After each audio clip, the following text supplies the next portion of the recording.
Well, hey, everybody. Welcome for joining us for, I guess you could say, our inaugural podcast for Virginia at Work, right? Woot woot. Woot woot. With me is Linda McNutt Foster, as well as William Farrell with Berglund. And Linda, of course, is with Cortex Leadership Consulting. Thanks for being here, guys. Hey, glad to do it. Absolutely. Thanks for having us on your first show. I know. This is very exciting. I kind of want to unlock the door to all the information, but we'll try and reel it in. Okay, Keep great. this to about 20 minutes.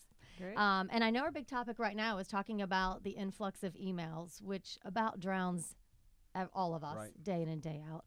Linda, my first question for you is, this is actually a topic that you use with Cortex, with your clients. How big of an issue is this?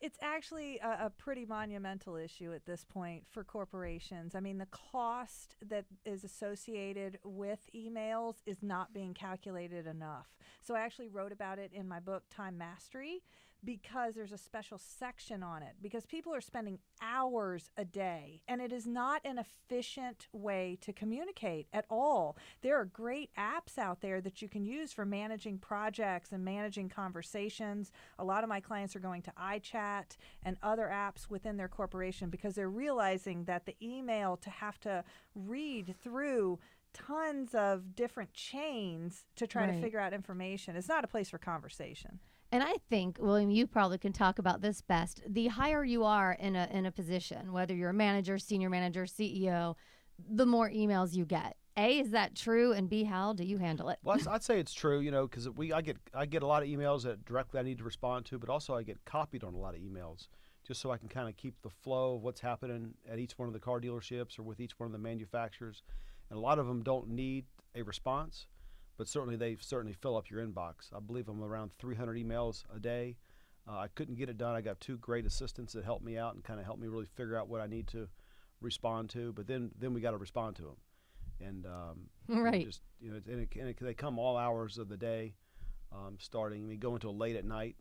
They probably slow down around midnight, and they start back up around 6:30 in the morning. Well, and this is what the real issue is: this carbon copying. And so a lot of companies are starting to go setting rules of engagement, and that's one of the big things. When do we carbon copy? Then there's a big issue of is there a cutoff time? Because if you're a boss and you're just trying to get it done, so you're like after hours going, oh man, finally it's 9 o'clock at night, I can respond to everybody. But then your workers are like, am I supposed to respond to him or her right now? And it's the boss doesn't really think, no, I don't expect you to. I'm just glad I could respond. But if you don't have rules of engagement, there's all this underlying question going on that people don't know how to deal with. What are your rules of engagement? Do you have rules? I don't think I have that good of rules of engagement. There's some good ideas, I'm going to talk to Linda but about there's a lot of times where I am late in the evening just trying to catch up from the day. So I'm answering emails, I'm responding to emails. And then I probably do cause that for some of my employees to go, wow, it's 10:30, 11 o'clock at night, and do I respond now? Do I wait till the morning? Because we have gotten into this society where, you used to mail a letter, and it used to take, 3-4 days to get there and return and that kind of deal. Now if we send an email, we don't get a response in 5 minutes, we think someone's not paying attention. So we've come to that society that it's just, automatic. And I know some of the best practices that I do not have down correctly is that you should only look or respond to your email, 3-4 times a day. Because, as we're going through, even like right here talking to you, I'm sure my inbox is filling up, and that's the first thing I'll do when we finish is I'll check my email. But really, if we had some kind of rules of engagement like Linda's talking about, people would know that, William's going to respond to his email at, 9, 12, and 3 or something like that, which is so much better than a paper. But it's the world's coming to, well, if I don't get a response that quick. Right, that instant gratification. That's the world today. Well, and I think I've actually thought about and haven't done it yet. I wanted to go into a speech one day with 300 letters stacked up. Because when you think about it, like in the 1950s, there was every executive had a secretary, and that assistant would go through their mail, help them with the correspondence. But everybody thinks they can send an email to William Farrell and William Farrell will respond to them. Like the entire idea of correspondence has completely changed But and most executives, a lot of them are losing their assistants and they don't have assistants in it, but the amount of correspondence they have to respond to has tripled. Right. I mean, that number is not going down at all. Yeah, and I've recently tried to manage it by sending an automated responder. Yeah. Saying, due to the volume of email I get every day, I may not respond to you immediately. Here's my assistant's name and her phone number. If for some reason you have an emergency or something that needs to be dealt with right now, please send her an email or call her and she can help you immediately. Does it work? Well, it works a little bit. I think A little bit works? A little bit. That's a yeah, little bit that a you'll little take, bit. right? It helps out. But then again, I think a lot of people, get that response. I had a person tell me the other day when I saw them outside of work, they said, I get this response from you all the time. Why don't you just answer my email?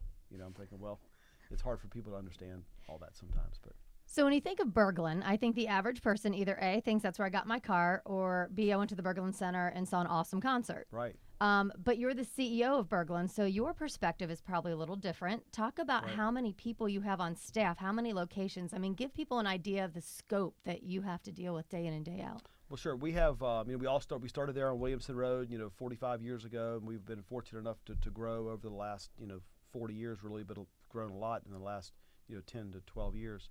So we have about 700 employees in any given time. We have 12 locations from Roanoke all the way to Lynchburg, down to Rocky Mount, and areas in between, and we represent about 20 plus brands of automobiles. Give people an idea. I mean, our topic is on emails, but this is probably 1/100th of your job. I'm talking about all the things you have to do. Well, certainly, and like this morning I was on a call for a couple hours about advertising. You've always got, employee, hiring employees and incentivizing employees. And again, we have in every car dealership, I look at it as 5 different businesses because, we've got a new car department, used car department. We have a body shop, service department, parts department, and then administrative departments. We have our own auction. We run that also. So there's lots of different businesses inside of the average car dealership. So it's a lot of multitasking going on. And we've got a lot of great employees. We have a great leadership team that helps me out every day. So certainly I can't get it all done by myself, but it's there's a few things going on. Absolutely. And advice, I mean, when you have clients that come in, you have several different clients from around the country, right?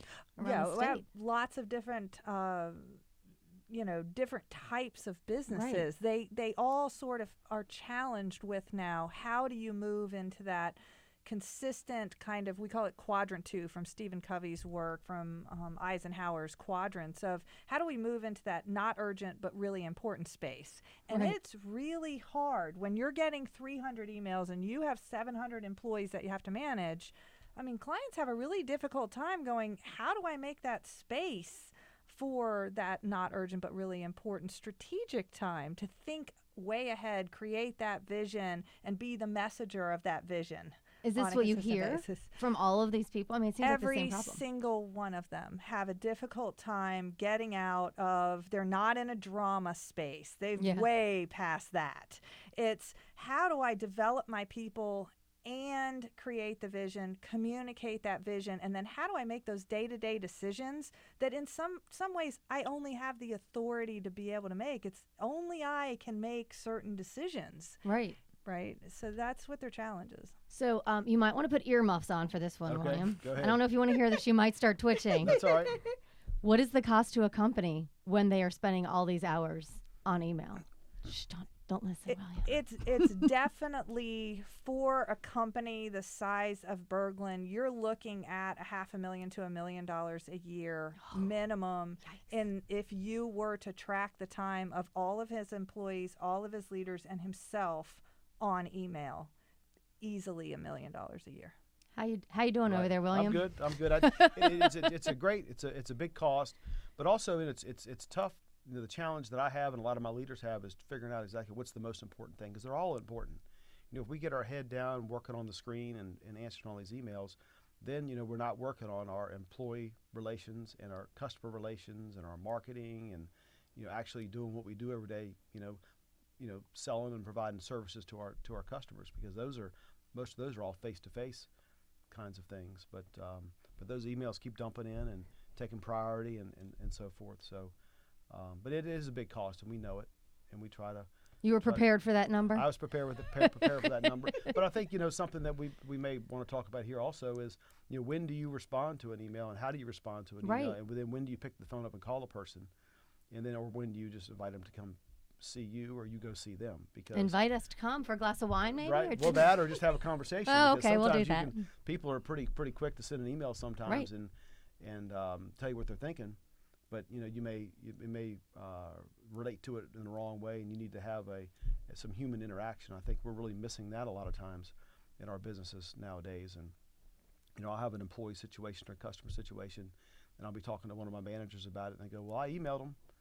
I'm like, "Well, okay. Well, did you call them on the phone? Did you talk to them? And they go, "Oh yeah, I'll go do that." And it usually works out much better sometimes. So I think in today's world, as busy as we are, we rely on that, and texting the same way, instant messaging and email that certainly has changed our businesses quite a bit, and we can't forget about the human interaction, which is so important that you can be like me. I'm sitting there talking, I'm moving my hands. I say if I cut my hands off, I won't be able to talk. So I think, but you can't see that in an email, right? Right.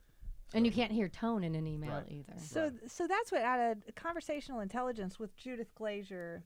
She cited some research about how we process conversations with people. Right. So 7% is words, 38% is tone of voice, and 55% is body language. Right. You keep telling me that every time we get together. That's right. Yeah. And so you've got to really think in an email, this is not a place to have a conversation. You need to think like, do you have all of your thoughts together? Mm-hmm. Have you compiled it? Do you have an outline? And can you send a complete set of information for the person? Don't just send one it's not a text. It's not a place for a text, right? So you can be complete. You can be detailed. You can create links to other information. It's really about pausing and giving consideration, compiling information so that you go, okay, I don't need to send 3 emails about this. Wait, if I waited till the end of the day, compiled all the information, and sent it to William one time so that he had complete data. Right. I think email too, I think it makes people say, hey, he's more accessible via email. It's so hard to get his eyesight knocking over microphones. Right. Look at me and sit down and talk. And they might think, well, he's the CEO. He's got better things to do. I'll just fire off an email. What are your thoughts from the CEO's perspective? Well, I think people will send emails about things they otherwise wouldn't tell you about.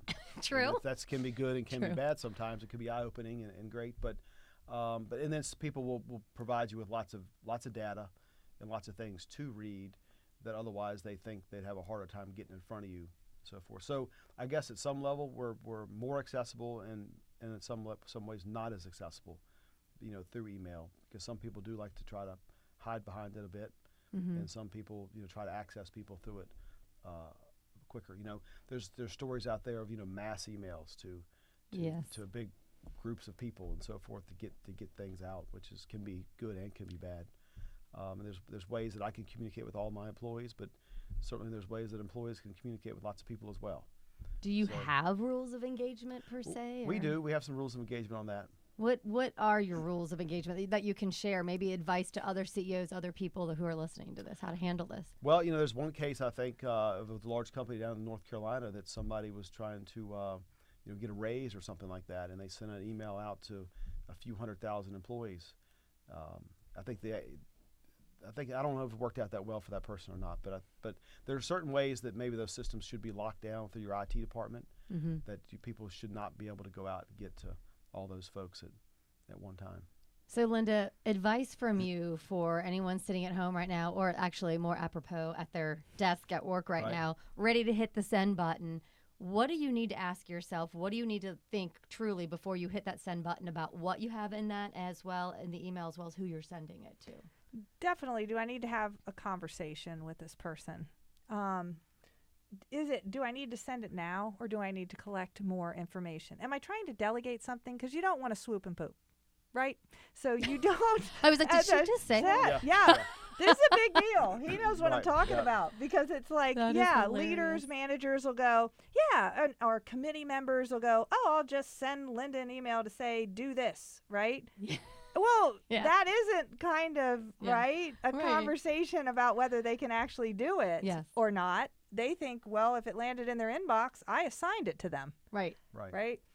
So it really is, email has a very limited good use of it. And I would suggest to companies to start looking at all the amazing, there's a lot of free apps for small businesses now. So bigger companies, I mean, you've got security issues, but you have, 50 or less employees and you're trying to manage projects. There's some fantastic free apps that you can use now that are much better than email. How so? What are the apps? Oh, there's and I'm trying. Of course, right now I can't think of one of them. We use Wunderlist, right? So we love in our company very simple way to sort of have an app, and I can quickly assign to any of my employees, this task, that task. The other employees can see what tasks they can say they completed it. Okay. It immediately reduced our company's inboxes by 30 to 35%. It was that immediate. So money in the bank. It was lots of money. Yes. Do you feel like you're getting a handle on it at Berglund, or is it just? Well, it's. Is that possible? We're working through it. We're working, trying to figure out. But to that point, we don't have rules of engagement, but we need to start moving that direction. But just for instance, if you and I had an appointment at my office to get some work done, and we were talking about a project, and I had my computer up, and all of a sudden I got an email from Linda, and she said, "Hey, I want to get this done." I mean, if you're looking at your email all the time, that could change the direction of our meeting, which is not really fair to you, or to me, and what we're trying to get done. So, going back to only answering emails, every few hours, or assigning them to somebody else, or closing the computer down, which I have to work on myself, are all probably the best practices. But I think it's tough in today's world because then you add in texting. And we all seem to have our phones on our desk when we're talking to each other. Mine's right here. That's right. And then you get a text about something. Are you talking, William? Right. Yeah. That's right. Then it can send everybody off to another direction, which I think is, it's a big time waster, and we have a hard time focusing. And I'm guilty of that. A lot of folks are, and it's a challenge. It's really a challenge to put those devices away and to get done what we need to get done. And then move on. But it goes back from that society we're in, where everybody's in this immediate response world. But it's tough to manage. It is. I thought since we had William here too, we could do some myth busters as well. Oh, do tell. Okay. I do I'll some let myth you busters. Give us I don't some. know where you're going with this. Yeah, right. me neither. Let's see what No, happens. One of my favorite myth busters is that William and Berglund bought the Roanoke Civic Center. Oh yeah. Did you? They You think own it, huh? Right, Yeah, no. they thought, they read the story really quickly, and because the name's on the front, they think he owns it. Right. Right? So when something goes wrong at a concert, You get William calls, gets it. emails. Right. Well, I get most emails about the parking price. That's spectacular. Ever since Berglund bought the Roanoke Civic Center, now we charge for parking. Yeah. Oh, how funny. So I thought this was a great forum to go, nope, No. sponsored it. Sponsored So it. we sponsored it. We're happy to have our name on it. We'll give a car away a year, which is coming up soon, which we're excited next about. Saturday. Next Ah, Saturday. yeah, it's the Giving keys away a underneath the car. seat, Right, right? yep. Yeah. Yeah. I just heard that on the radio. We've got a great relationship with the city of Roanoke and Robin Shawn at the Berglund Center and doing great things, but we did not buy it. So you can't hook me up with my favorite concerts and get them in town? We know where to find you some good tickets for sure. Okay. We'll do that. But We'll he do that. doesn't get unlimited tickets. No, That's the no. other thing. Right, Is no. they thought, unlimited tickets. Yeah. The other thing is a myth in general about leaders that I really would like to convey is that there's a myth that people are born leaders. Okay. Right? Yeah. That you just have a behavioral style, and the great leaders, they just wake up and they rise know to the how to top. lead, and they just rise to the top, and they always know what to say. And that's just not the case. That's just not the case. And I think that I would love to hear what you feel about that, because the leaders I work with at any capacity, whether I'm coaching them, working on their PR, whatever it is, they're working really hard to gain skills, gain knowledge every day. They don't know everything. Right? And so I just wanted to know what you thought about that and who you go to in your industry. Like when you don't know, you're not really sure about what to do next. Right? Everyone needs a mentor. Right. Yeah. So in our business, automotive business, I mean, we've come from running 1 or 2 dealerships to running 12 locations, from 1 franchise to over 20 franchises. So we're always trying to reinvent ourselves, trying to figure out best practices, trying to figure out what works, And so we're always reading. We're always talking to people like Linda talks about, mentors.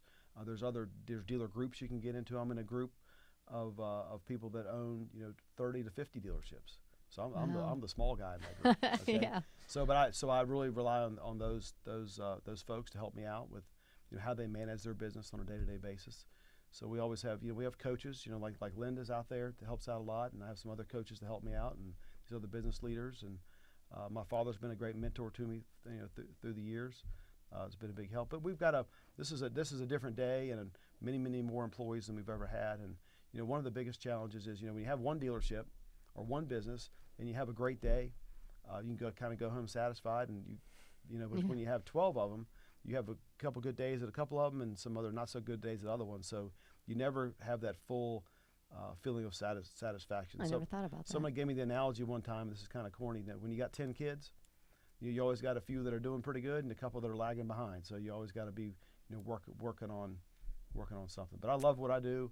It's all I've ever done. It's all our family has done for many years. So it's a challenge every day, and it's all day. It's all day, 7 days a week. William, if I had 10 kids, I'd be bald right now. Well, I'm working on going bald right now. Oh my gosh, Yeah. I could just deal with 2. Maybe I'm Right. not meant to be a born leader, as you Right. said.